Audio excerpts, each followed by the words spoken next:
Hi everyone.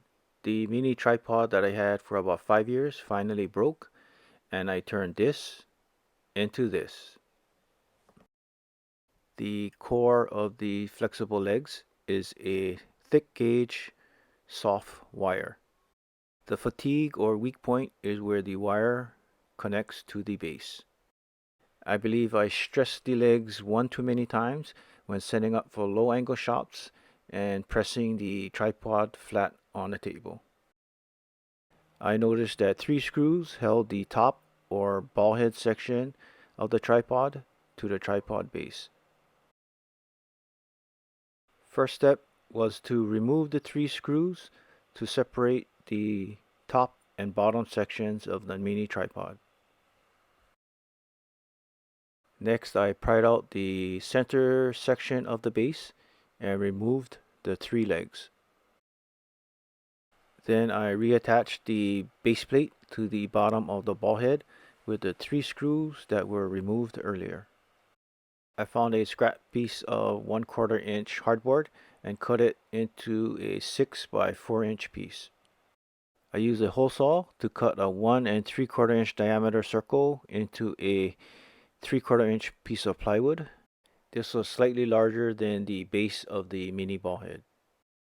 I placed a mark halfway between the width and 1.5 inches off one edge.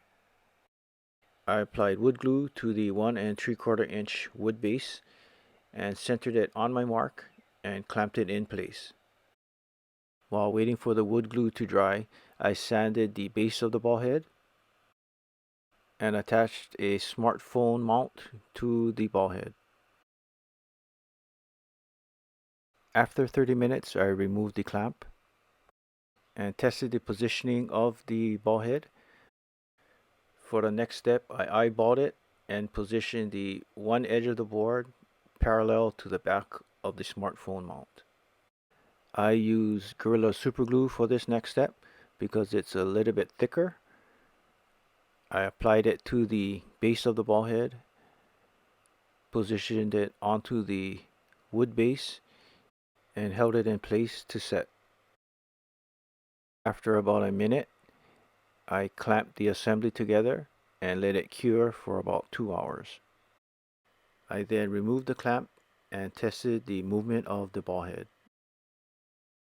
I used my old iPhone 6 Plus to test the rig in horizontal or landscape orientation and vertical or portrait orientation.